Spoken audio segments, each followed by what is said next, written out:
নমস্কার বন্ধুরা, চলে এসেছি আরও একটা নতুন ভিডিও নিয়ে। সেটা হচ্ছে আজকে সোমবার ছিল, যেদিন বিরিয়ানিটা বানিয়েছি। আমার বরের ছুটি ছিল, ওই কারণে বর বললো বিরিয়ানি খাবে। যেমন বলা তেমন কাজ, বাজারে চলে গেল, মাংস নিয়ে চলে এসেছে, চাল সব কিছু নিয়ে আসার পর রীতিমতো বিরিয়ানিটা বসিয়ে দিলাম। ফার্স্টে দেখতেই পেলে কড়াই তেল দিয়ে তেজপাতা দিলাম।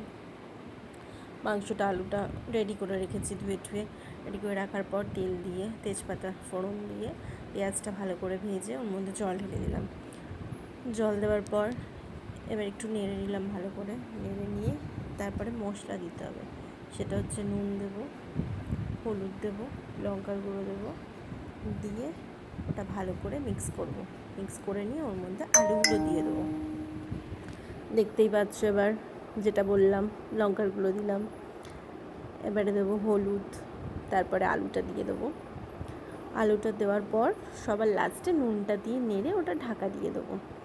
আমি বানাই অন্য রকমভাবে, কিন্তু আমার বর আমাকে বললো আজকে এরকমভাবে বানাতে। এবার ও ফোনের মধ্যে ভিডিওটা তুলে নিয়ে এসেছিলো, ওটা দেখে আমি বানিয়েছি। এবার বানিয়ে দেখলাম খুবই ভালো হয়েছে খেতে। তোমরা সবার লাস্টে ছবিটা তোমরা দেখবে, খুবই সুন্দর হয়েছিল, খেতেও ভালো হয়েছিল আর দেখতেও তো খুবই ভালো হয়েছে। আমি কোনোদিনও বানাইনি এরকমভাবে, এটা আমি ফার্স্ট টাইম বানালাম। ফার্স্ট টাইমেই খুব ভালো হয়েছে। আমার বর বলছে এবার থেকে এরকমভাবেই বানাবে, মানে ভালো হয়েছে। নিজে করেছি নিজে বলছি সেটা না, যারা খেয়েছে তারাও বলেছে।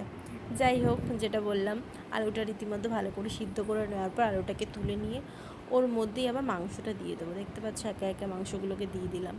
মাংসটা দেওয়ার পর সেটা ভালো করে সিদ্ধ করার জন্য ঢাকা দিয়ে দেবো। এবার পেঁয়াজ আদা রসুনের জলটা দিলাম।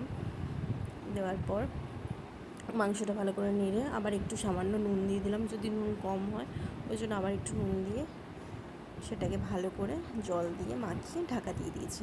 ঢাকা দেওয়ার যখন আধা সিদ্ধ হয়ে গেছে তখন একটু টক দই, একটু গোলমরিচের গুঁড়ো আর সামান্য লঙ্কার গুঁড়ো দিয়ে ওটাকে আবার নাড়িয়ে আবার কিছুক্ষণের জন্য ঢাকা দিয়ে দেবো। ঢাকা দিয়ে মাংসটা ভালো করে সিদ্ধ করে নিতে হবে।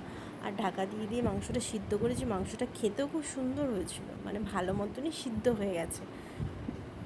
এবার এক পাশে ভাতের জলটা বসিয়ে দিলাম, যেহেতু মাংসটা হয়ে গেছে। মাংসটা একে একে তুলে নিচ্ছি, দেখতেই পাচ্ছ বাটিতে তুলে নেওয়ার পর ওই জলটা আলাদা করে বাটিতে রেখে দেওয়ার পর ভাতটা যে হয়ে যাবে তখন ভাতটা বসিয়ে দিয়েছি। ভাতটা পুরো করলে হবে না, ভাতটা মানে উতাল আসবে যখন তারপরে নামিয়ে দিতে হবে।